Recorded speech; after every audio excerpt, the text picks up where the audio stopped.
오늘의 주요 뉴스입니다.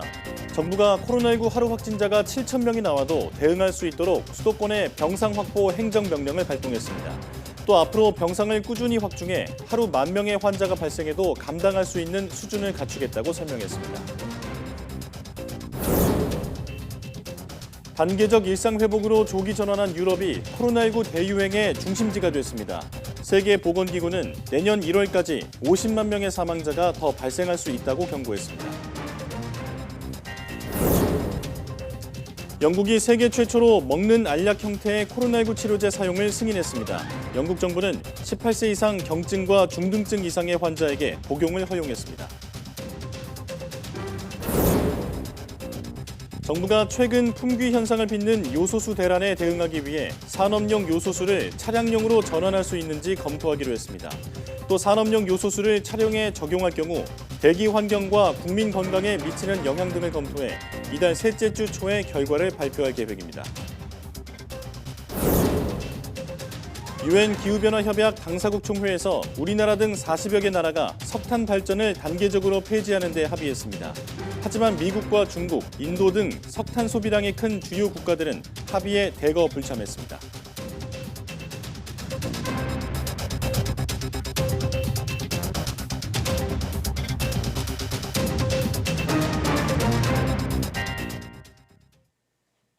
여러분 안녕하십니까? 11월 5일 사이언스 투데이 시작합니다. 코로나19 신규 환자가 2,344명으로 사흘째 2,000명대를 기록했습니다. 하루 전보다 138명이 줄었지만 방역 완화 영향 등 확산 위험이 여전해 추이를 지켜봐야 하는 상황입니다. 지역 발생은 2,324명으로 수도권에서만 1,866명이 확진돼 국내 환자의 80.3%를 차지했습니다. 비수도권 비중은 19.7%로 충남과 경북 등을 중심으로 감염이 확산했습니다. 확진자 가운데 60살 이상 고령층이 늘면서 피해도 잇따르고 있습니다. 숨진 환자만 20명 늘어 국내 사망 누적은 2,936명에 달합니다. 위중증 환자도 17명이나 추가돼 현재 382명입니다. 피해 최소화를 위한 백신 접종은 어제 하루 6만 47명이 받아 누적 4,139만 8,611명, 접종률은 80.6%입니다. 이 가운데 12만 3,194명이 접종을 완료해 누적 3,909만 9,285명, 접종률 76.1%로 집계됐습니다. 정부가 코로나19 감염 환자 급증에 대비해 수도권 병상 확보에 나섰습니다. 중앙재난안전대책본부는 하루 확진자 7,000명이 나와도 대응할 수 있도록 오늘 수도권에 병상 확보 행정명령을 발동한다고 밝혔습니다. 앞으로 꾸준히 병상을 확충해 하루 10,000명의 환자가 발생해도 감당할 수 있는 수준을 갖추겠다고 설명했습니다. 또 의료체계 부담을 덜기 위해 재택치료를 확대하고 보편화할 것이라며 관리체계를 정교하게 보완하기로 했습니다.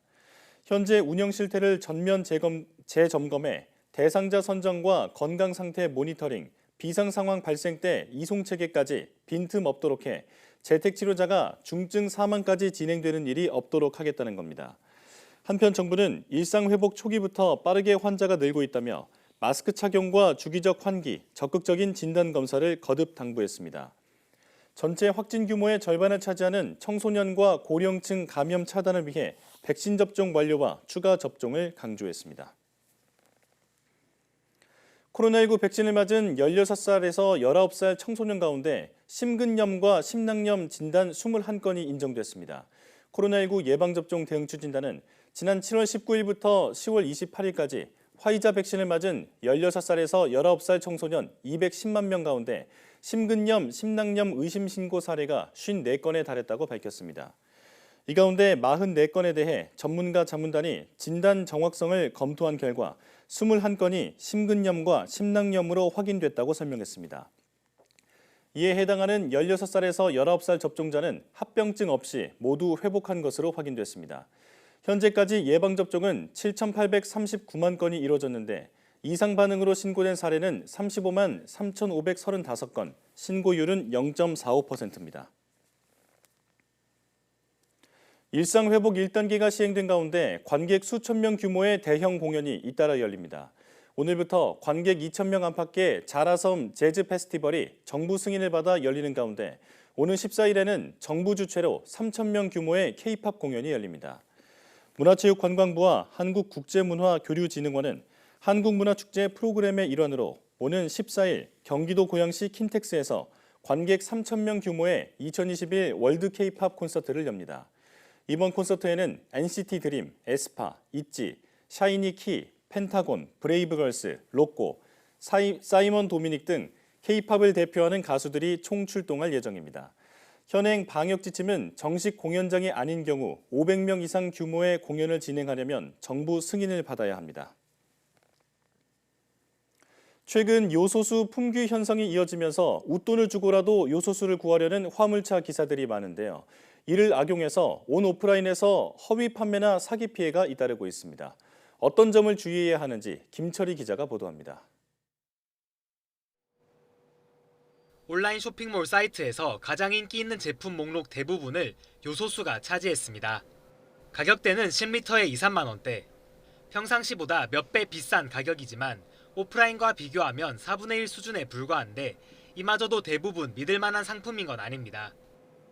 레미콘 기사 A씨도 얼마 전 요소수 넉 달치를 주문했지만 물건은 오지 않았고 판매자는 연락이 끊겼습니다. 한참 뒤에야 물건이 다 떨어졌으니 구매 취소를 해주겠다는 문자만 날아왔고 졸지에 몇 달간 운행을 못할 위기에 처했습니다. 그러면 일주일치 일을 할 수 있는 걸 제가 달라고도 지금 할 수가 없는 좀 난처한 상황이거든요. 그래서 너무 지금 억울하고 지금 잠도 못 자고 스트레스 받고 이러고 있는 상황입니다. 최근 요소수 품귀 현상을 악용한 허위 매물이 기승을 부리는 상황. 피해를 막으려면 무엇보다 시가보다 지나치게 낮은 가격의 제품을 경계해야 합니다. 거의 10kg 정도의 제품인데 이게 지금 무료 배송으로 국내까지 들어온다면 한국의 택배비도 좀 많이 오른 상태에서 도저히 가격적인 면에서 이해가 안 되거든요. 해외 직구를 이용해 요소수를 사는데 성공한 이들도 있지만 안심하기는 이릅니다. 요소수는 국내 기관에서 정식 인증을 받아야만 유통할 수 있는데 해외 직구 상품들은 이런 절차를 거치지 않은 이른바 불량인 경우가 많기 때문입니다. 장치가 고장난다든지 또 질소 산화물 저감 효과에도 문제가 될 수가 있기 때문에 아마 그런 부분들의 검증이 좀 필요하고 오프라인에서도 요소수 판매 사기가 잇따르고 있습니다. 전북 익산에선 누군가 요소수 제조업자로 속여 판매 대금만 챙기고는 그대로 잠적했다는 신고가 접수됐습니다. 요소수 품귀 현상을 노려서 저희 회사까지도 이렇게 착신전환 사기가 있었습니다. 선입금을 하라든지 그런 불합리한 조건을 그냥 아무런 의심 없이 현금을 통장으로 넣어주면 발주를 해주겠다, 출고를 개인 통장 명의를 카톡으로 보내줬답니다. 요소수 품귀 현상으로 고통을 겪고 있는 디젤차 운전자들. 허위 매물로 인한 추가 피해를 막기 위한 온오프라인 판매자들의 자정 노력과 함께 정부 차원의 관리 감독 강화가 절실한 상황입니다. YTN 김철입니다. 환경부가 중국발 요소수 수급 비상을 해소하기 위해 산업용 요소수를 차량용으로 전환해 사용할 수 있는지 검토하기로 했습니다. 환경부는 산업용 요소 또는 요소수에서 전환된 차량용 요소수가 대기 환경과 국민 건강에 어떤 영향을 미칠지 검토해 11월 셋째 주 초에 결과를 발표합니다. 또 산업통상자원부 등이 추진하는 수급 대책에 협조하고 매점 매석 금지 등 시장 안정화 대책을 추진하기로 했습니다. 환경부는 어제 오후 홍정기 환경부 차관 주재로 요소수 유통교란 행위와 불법 유통 점검 단속을 위한 긴급회의를 열었습니다. 코로나19로 달라진 일상에 우울감과 불안감을 느끼는 분들이 많은데요. 인공지능과 메타버스 등을 활용해 이런 정서 장애를 진단하고 치료하는 기술, 이른바 디지털 치료제가 본격적으로 개발되고 있습니다. 최소라 기자가 취재했습니다. 대학원생 박준우 씨는 올해 들어 사람을 만날 기회가 부쩍 줄면서 종종 우울한 느낌을 받았습니다. 이번 달 사회적 거리두기는 완화됐지만 말 못할 우울감은 계속되고 있습니다. 우울하게 되면 아무래도 누워만 있고 싶고 이렇게 활동하고 싶지 않은 생각이 많이 들게 되는데 코로나가 이런 생각들을 좀 더 증폭시키면서 전 세계적으로 불안감과 우울 장애를 겪는 사람은 코로나19 이후 3배 증가했습니다. 특히 한국은 우울 수준이 가장 높았습니다. 이런 정서 장애 해결에 인공지능이 적용되고 있습니다. 스마트폰에 고민을 토로하자 인공지능이 간단한 문진과 함께 도움이 될 만한 게임을 추천합니다. 정신과 상담 사례 3,000건을 학습한 결과고 앞으로 더 많은 데이터를 통해 고도화될 예정입니다. 방 안에 설치된 카메라 센서는 이용자의 팔다리 움직임을 분석해 우울증 환자에게서 나타나는 행동을 포착하기도 합니다. 또 우울증 환자에게는 치료에 도움될 자세와 운동을 유도하기도 합니다. VR 기기를 착용하면 치료에 더 몰입할 수 있습니다. 게임의 처방 일수, 그다음에 게임의 종류를 그 맞춤형으로 의사가 처방되는 거에 따라 본인만 쓸 수 있는 게임입니다. 게이미피케이션을 적용을 해서 그 사람이 뭐 근력이나 그다음에 심폐 능력 이런 것들을 개선을 할 수 있는 인공지능이 정서적 병리를 치유해주는 디지털 치료제는 전 세계적으로 아직 초보 단계지만 정부는 우리나라가 주도권을 잡을 수 있도록 4년간 292억 원을 투입할 예정입니다. 그게 우울증이건 뭐 자폐증이건 ADHD 뭐 또 치매 어떠한 정신건강 관련된 어떤 그런 질병이 할지라도 이 플랫폼에 적용이 될 수 있겠다. 이 플랫폼은 무한한 확장 가능성을 가지고 있다. 그런 생각이 듭니다. 또 디지털 치료제 상용화를 위해 관련 허가 절차를 간소화하고 규제도 과감하게 줄여나간다는 방침입니다. YTN 사이언스 최소로입니다. 지난 초가을 한파 때문인지 올해 단풍은 시기도 늦어지고 전체적으로 색감이 좋지 않은 것으로 알려지고 있는데요. 그런데 단풍하면 떠오르는 곳, 정읍 내장산 단풍은 그렇지 않다고 합니다. 오점곤 기자가 다녀왔습니다.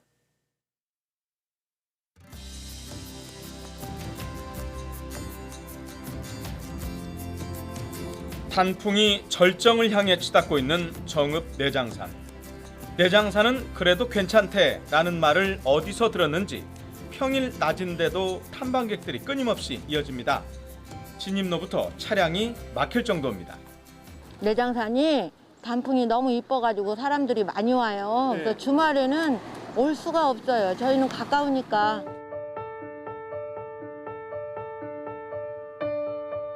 가을 햇살을 받으면 한층 더 반짝반짝 다른 색깔로 변신하는 애기 단풍. 여기 단풍은 더 화려하고 예뻐요. 어떤 면에서 그래요? 색깔이 더 단풍나무가 많아서 그런지 색깔이 예쁘고. 일교차가 크고 일조량이 많아서인지 올해 내장산 단풍의 키워드는 빨강입니다.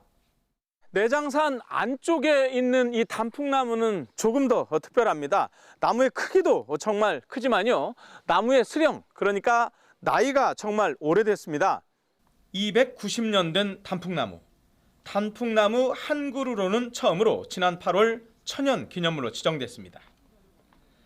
내장산 단풍은 이번 주말쯤 절정에 이를 것으로 예상되고 있습니다. 이에 따라서 탐방객들이 몰릴 것으로 보여 방역당국은 비상이 걸렸습니다.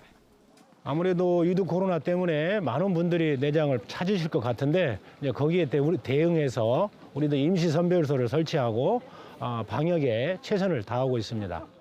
국립공원 측에서 예상하는 이번 주말 탐방객은 4, 5만 명가량. 비록 야외이지만 탐방객이 일시에 집중되는 만큼 마스크 쓰기, 거리 두기 등 방역 수칙을 지켜주시길 당부드리겠습니다. 어렵게 조금씩 되찾아가고 있는 일상이 다시 수렁에 빠지지 않도록 단풍 나들이에도 다른 사람을 향한 배려가 필요한 시절입니다. YTN 오점곤입니다. 환경위성이 관측한 미세먼지 이동량 영상이 실시간으로 공개됩니다. 환경부 소속 국립환경과학관은 오늘부터 누리집에 정지궤도 환경위성 기반의 에어로졸 이동량 영상을 실시간으로 공개한다고 밝혔습니다. 에어로졸은 대기에서 떠다니는 고체나 액체 입자 물질의 총칭으로 미세먼지가 대표적입니다. 이번에 공개하는 영상 정보는 위성 에어로졸 관측 자료에 기상 정보를 융합해 별도로 가공한 일종의 위성 활용 산출물로 미세먼지를 포함한 에어로졸 이동 경로를 추정할 수 있습니다. 이 같은 영상을 활용하면 아시아와 한반도 주변의 미세먼지 분포와 이동 상황을 더 상세하게 분석할 수 있습니다. 환경부 측은 이번 영상으로 미세먼지 발생 원인을 찾거나 대기질 예보에 앞서 대기 현황을 파악하는 데 도움이 될 것으로 기대하고 있습니다.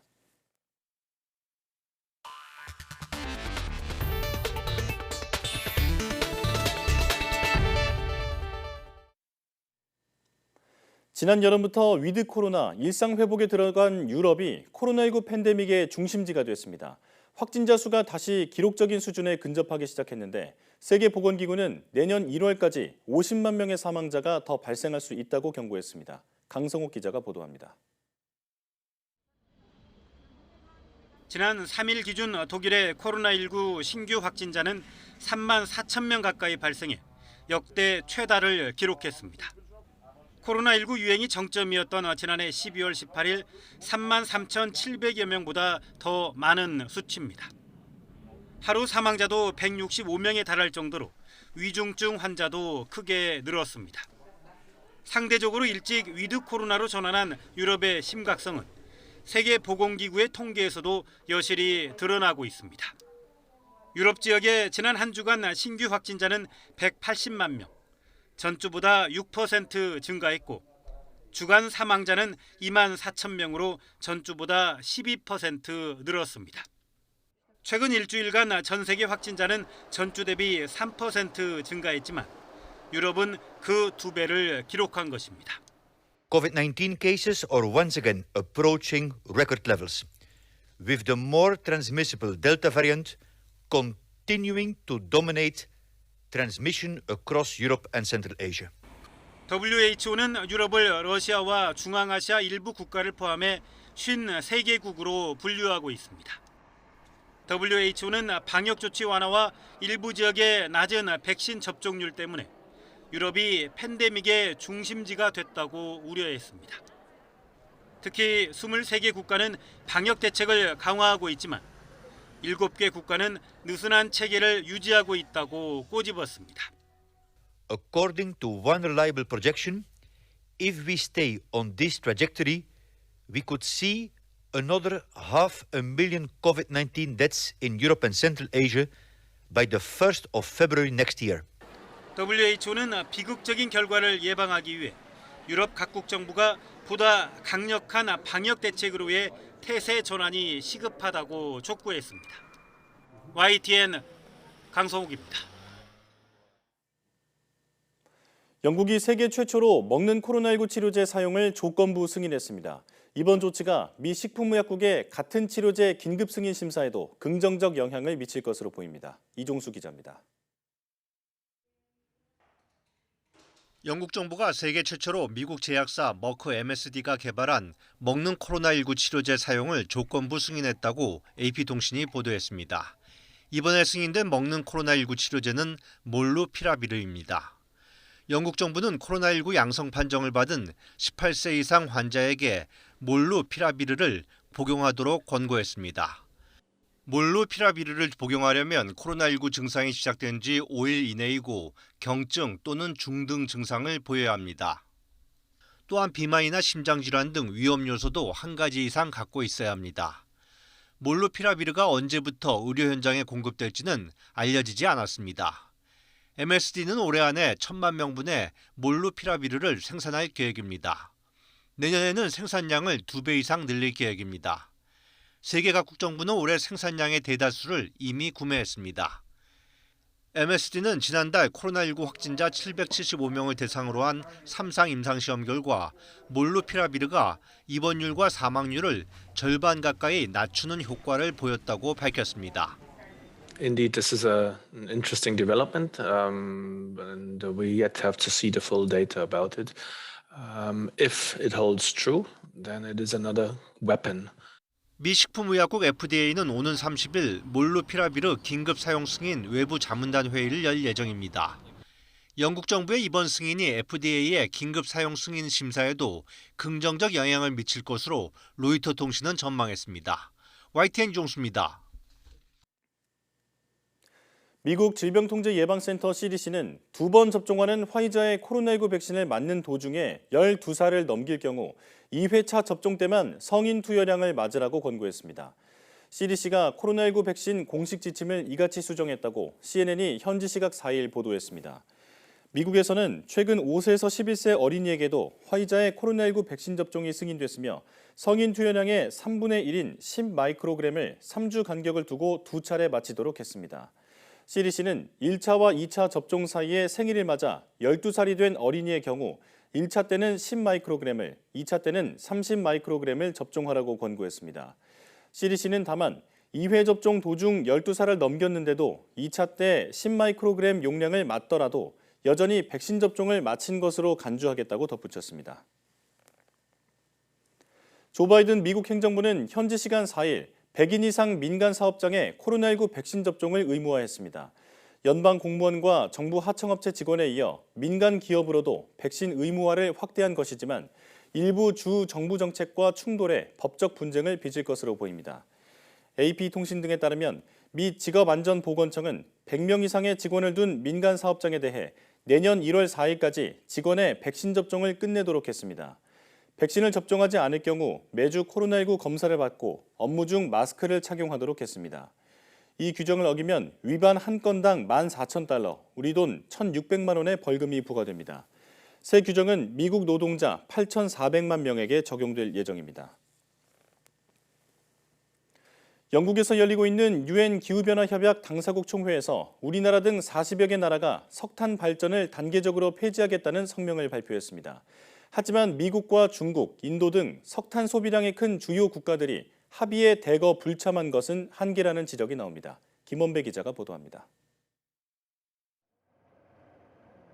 영국 글래스고에서 열리고 있는 UN 기후변화협약 당사국 총회에서 한국을 비롯한 40여 개국이 석탄 발전을 단계적으로 폐지한다는 데 합의했다고 BBC 등이 보도했습니다. 이 가운데 폴란드, 베트남, 칠레 등 18개 나라는 석탄 발전 폐지 정책에 처음으로 참여했다고 영국 정부는 설명했습니다. 참여 국가들은 자국 안팎의 신규 석탄 발전소 투자를 즉시 중단하고 청정에너지 도입을 서두르기로 했습니다. 특히 석탄 발전 비중을 단계적으로 줄여 선진국은 2030년대, 나머지 개발도상국은 2040년대 석탄 발전을 최종적으로 중단하기로 했습니다. 190-strong coalition has today agreed to phase out coal power and end support for new coal power plants. I think we can say with confidence that coal is no longer king. 그러나 미국, 중국, 인도, 호주 등 석탄 소비량이 큰 주요 국가들이 이번 합의에 대거 불참한 것은 한계로 지적되고 있습니다. 또 단계적 석탄 발전 폐지 시점도 기후변화의 시급성을 고려하면 너무 늦은 시기로 설정됐다는 비판도 나오고 있습니다.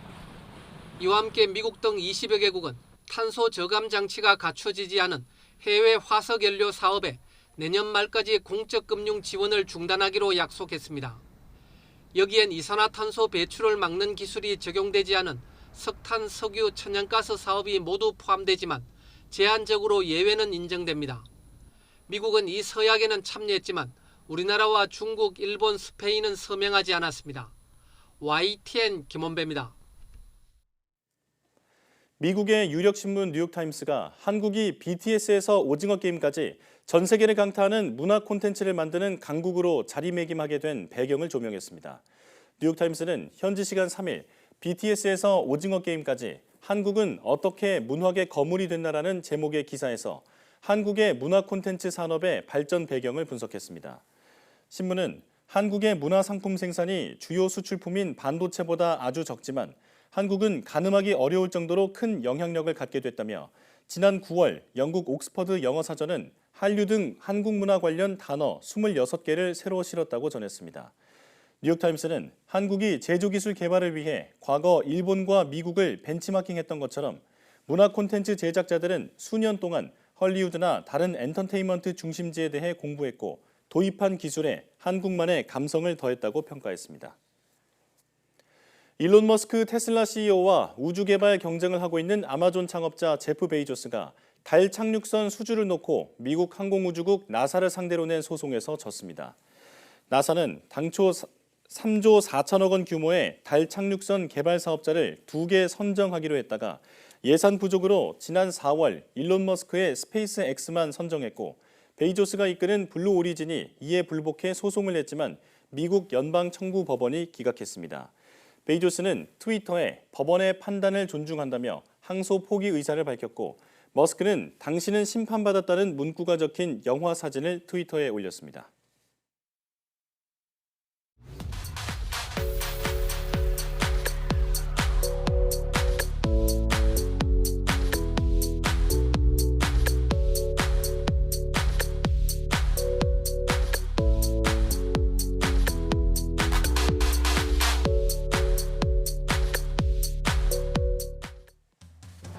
디젤 차량 운행에 필요한 요소수가 품귀 현상을 빚으면서 허위 매물 등 온라인 사기 피해가 잇따르고 있습니다. 선입금을 요구하거나 가격이 너무 싸다면 의심해봐야 하고 해외 직구 제품은 불량인 경우가 많아 주의가 필요합니다. 사이언스 투데이 마칩니다. 여러분 고맙습니다.